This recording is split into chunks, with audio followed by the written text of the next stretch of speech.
हाथरस मामले में आउटरीच देखने को मिला, लेकिन ऐसा क्यों होता है कि सिर्फ कुछ मामलों में ही आउटरीच देखने को मिलता है? स्वाभाविक रूप से देखा जाए तो जब कोई ऐसा अपराध जो घिनौना, नृशंस या क्रूर होता है, वहां पर वह लोगों को झकझोरता है और आउटरीच होता है। दूसरा कारण यह भी हो सकता है कि जब सरकार या राज्य पीड़ित परिवार के विरोध में और अपराधियों के समर्थन में काम कर रही हो, तब ऐसे में पीड़ित को न्याय दिलाने के लिए आउटरीच देखने को मिलता है। एक और कारण है, जब किसी मामले का राजनीतिकरण या सामाजिक विभाजनों को भुनाने के लिए उपयोग किया जाता है, तब भी आउटरीच फैलाया जाता है। अगर आपको सच में अपराधों का डाटा देखना है, महिलाओं के विरुद्ध कहां कितने अपराध हुए, दुष्कर्म के मामले किस राज्य में ज्यादा है, तो आप नेशनल क्राइम रिकॉर्ड्स ब्यूरो देखें। लेकिन डाटा देखकर कभी भी आउटरीच नहीं होता। साथ ही कुछ घिनौने अपराध भी होते हैं, क्रूर और नृशंस, जो कि रिपोर्ट तो होते हैं स्थानीय मीडिया में, प्रिंट मीडिया में छपते भी हैं, लेकिन राष्ट्रीय आउटरीच का वह हिस्सा नहीं बन पाते। शायद आप ऐसे कुछ मामलों को जानते होंगे और शायद आप भी आम लोगों की तरह इससे अनदेखे होंगे। तीसरा कारण, जो हमने सरकार के रवैये की बात की, उसमें आप देखें कि जब हाथरस के घटना पर आउटरीच हो रहा था, तभी राजस्थान के मुख्यमंत्री अशोक गहलोत ने 2 नाबालिग बालिकाओं के साथ दुष्कर्म पर कहा था कि वे तो अपनी मर्जी से गई थी। लेकिन शायद मुख्यमंत्री भूल गए कि पहली बात, मर्जी से जाने का मतलब सेक्स की मर्जी नहीं होती। दूसरी बात, नाबालिग के लिए कानून की दृष्टि में सेक्स की मर्जी का भी कोई औचित्य नहीं है। और तीसरी बात, जब बालिकाएं खुद कह चुकी हैं कि उनके साथ दुष्कर्म हुआ है, तो बात वहीं खत्म हो जाती है। लेकिन इस बयान पर भी उतना आउटरीच देखने को नहीं मिला जितना एक भाजपा सांसद जो उत्तर प्रदेश के हैं, उन्होंने कहा था कि लड़कियों को अच्छी शिक्षा दें ताकि बलात्कार या दुष्कर्म के मामले कम हो, उस पर आउटरीच देखने को मिला। तो इससे स्पष्ट हो जाता है कि न डाटा, न अपराधों की नृशंसता और न सरकारी रवैये के कारण आउटरीच होता है।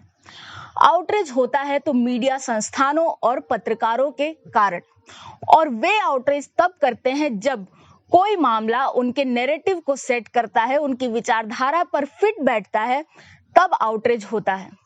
ऐसे में लेफ्ट इकोसिस्टम अंग्रेजी मेन स्ट्रीम मीडिया पर हावी है।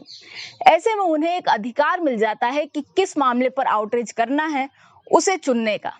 साथ ही आप ये ध्यान दें कि एस्टेब्लिशमेंट और सरकार, ये 2 अलग अलग चीजें होती हैं। एस्टेब्लिशमेंट एक ऐसी चीज होती है कि आप क्या करते हैं, क्या सोचते हैं, उसे प्रभावित करती है। लेकिन सरकार सिर्फ 5 वर्षों के लिए आती है और चली जाती है।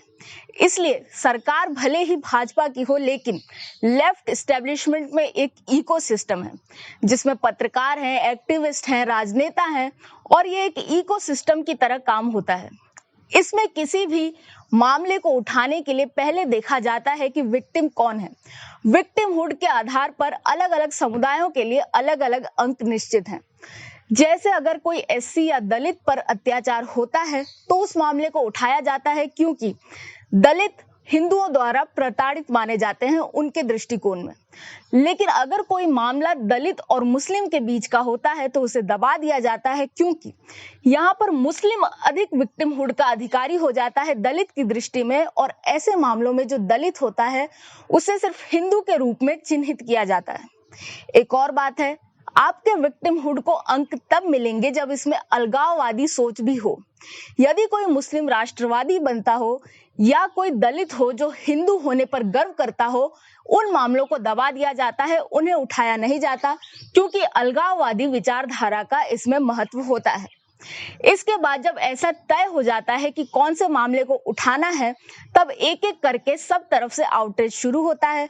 राजनेता, मीडिया, बॉलीवुड सेलिब्रिटी सब आउटरीच करते हैं, और ऐसा लगता है कि कैसे एक अच्छे से एक समयबद्ध, सूचीबद्ध तरीके से आउटरीच हो रहा है, यह कैसे इतना नियमबद्ध है, इस पर आश्चर्य होता है। लेकिन जब सीएए के विरोध में जब प्रदर्शन चल रहे थे, उस समय भी इसी प्रकार का आश्चर्य हुआ था। लेकिन बाद में एक बात सामने आई थी कि एक व्हाट्सएप ग्रुप था जहां से ये सब संचालित हो रहा था।